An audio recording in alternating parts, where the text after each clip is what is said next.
Every lab that we've ever worked in has had a set of very specific rules. You have to keep your hair up, you have to wear your lab coat, and there's no eating or drinking allowed in the lab. Unfortunately, there are several things that most people will only ever encounter in a lab, and therefore will never be able to taste. Here to solve that problem for you, I'm Matt, and this is The Hungry Microbiologist. So, sorry for the long delay in videos. No, I did not die from my last experiment. I don't intend to eat anything poisonous until at least episode 5. So today we'll be continuing on with our generic medias. Today we're going to be talking about TSA plates. TSA plates, or tryptic soy agar, are much like the LB media we discussed last time. The tryptic is tryptone. As we talked about before, this is a generic protein source, homogenized and designed for microbiotic digestion. And then the soy is quite literally just soybeans, a common cattle food. I like to think that these plates came about from some macrobiologist ending up in a microbiology lab and trying to figure out what he should be feeding his bacteria, and ending up with soy. I could probably determine exactly who invented them and why with a simple Google search, but you didn't choose to do that. You chose to come watch some guy on YouTube who promises to eat the plates when he's done with them. So, what have we done here? Today, as you can see, I'm going to demonstrate how to take a swab of any dirty or normally most clean things.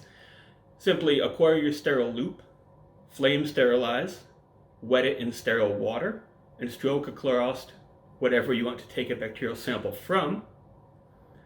Swipe, swipe, swipe on the plate. And then, when that is finished, simply place here on our Incubator 3 Pro, set to 37 degrees Celsius, and wait for just a couple of days. No, incubator is spelled a little funny there, isn't it? I think it's a Chinese translation. That being said, today we got plenty of really nice samples to grow. This very dark, very streaky one. This one grew slower. Again, that is a sign that this is a separate species of bacteria. I start all of these at the same time.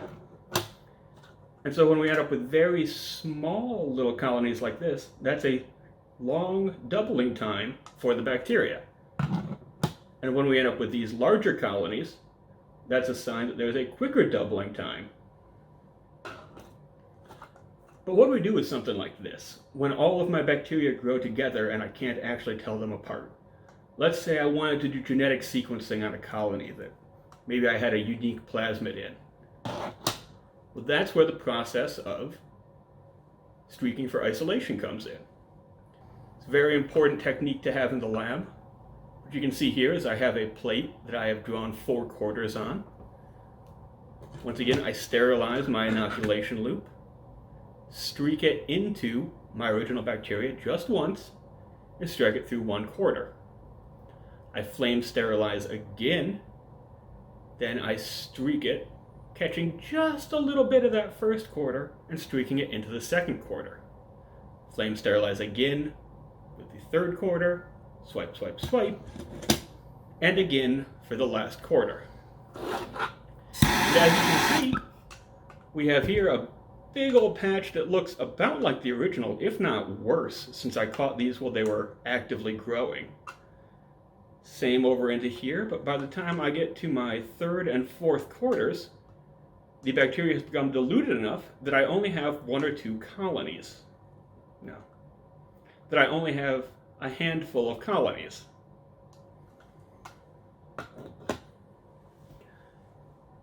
That's useful because each colony came from an individual bacteria. When measuring, if you've ever taken probiotics, you'll notice that they list things as colony-forming units.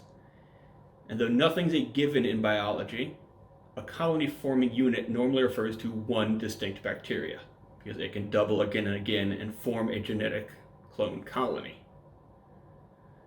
So now that you know how to use the TSA plates in a lab, let's see how I choose to use my TSA plates that we purchased on Amazon and are now not bound by any of the rules.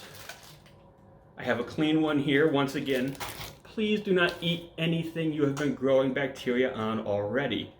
Only use some, don't eat them at all. Don't eat them at all, leave that to me.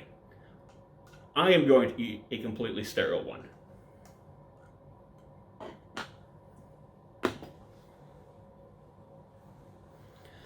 So once again, very similar to our last one, now that I'm aware of just how salty LB agar is, I'm braced and ready for TSA plates. I'm not a huge fan of soy, but the wheat in the other one got mostly, or no, the yeast in the other one got mostly drowned out, so we'll see how it goes.